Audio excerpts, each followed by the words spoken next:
Arsen Yacenyuk is a former Prime Minister of Ukraine and is with us now. A very good morning to you. Morning, Laura. How do you view Russia's declaration of ceasefire and its announcement earlier this week that it would be scaling back the military operations around Kyiv and Chernihiv? The mayor of Kyiv, for one, says that has simply not happened. Well, I never trusted and will never trust any single Russian word. This is a complete lie and a complete hoax. Russia decided to regroup its military because they failed to achieve the primary targets that Russia initially and objectives that Russia initially believed they can achieve.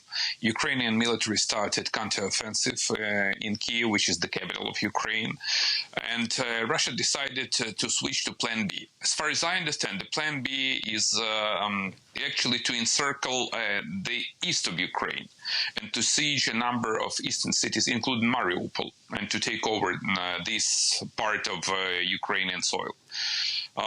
So going again to the question you raised, whether I trust Russian words? No, under any circumstances, period. There did seem to be some optimism earlier in the week about the peace talks that took place in Turkey. Talks continue today. How much progress do you think might be made? You just discussed previous topic about the energy.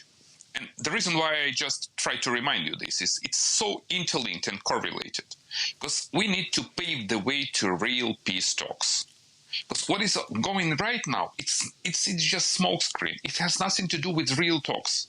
This is the way how Russia wants to buy the time.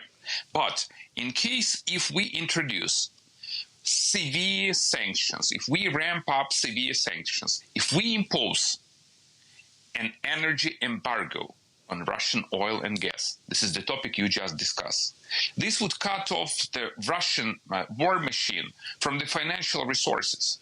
Otherwise, Russians will drag their feet.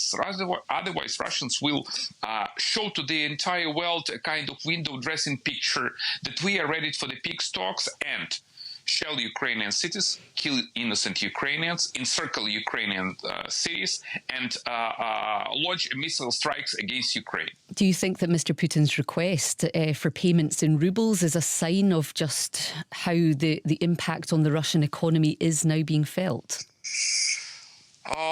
So, on the one hand, you're correct. On the other hand, this is a kind of sniff test. He wants to test the response of the Western world.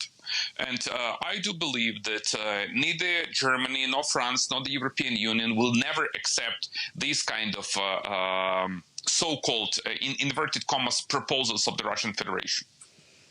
OK, well, President Zelensky has said that Ukraine is prepared to accept neutral status for a peace deal with Russia. How do you feel about the idea of Ukraine giving up its ambitions to join NATO now at this stage? Do you think that is the right thing to do? Here is the thing. I don't feel, as a lawyer, I can tell you that we are to stick to the Ukrainian constitution. So I know that Ukrainian constitution enshrined both NATO membership and EU membership perspective in the constitution. Before 2014, we had a neutral status. And in the end, Russian Federation illegally annexed Crimea and sent its troops and proxies to the eastern part of Ukraine. So this so-called neutral status didn't help Ukraine, even more. This neutral status actually made Ukraine to pay a very high price.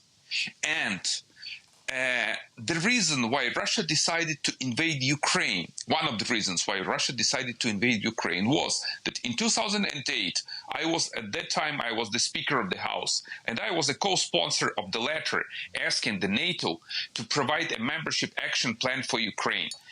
At that time, NATO refused to support neither Ukraine nor Georgia.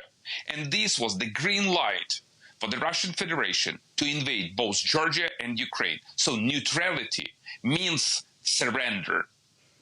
What role is there, or is there a role for security guarantees after the Budapest memorandum was torn up? Are they worth the paper they're written on? Well, Budapest memorandum is another notorious piece of sheet of paper, okay? it wasn't a legally binding document. It was more a kind of political memo on the one hand. But on the other hand, we had a legally binding document with Russians. We had plenty of them. A number of bilateral treaties where Russia guaranteed territorial integrity and sovereignty and independence of Ukraine. So Russia violated and violates everything. In terms of some kind of shelter, security shelter for Ukraine, I don't see any other alternative rather than NATO.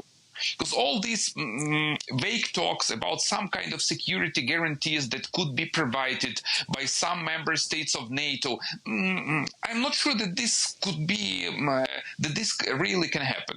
Okay. Here is the thing. For example, the UK is to provide security guarantees for Ukraine, but the UK is the member of NATO.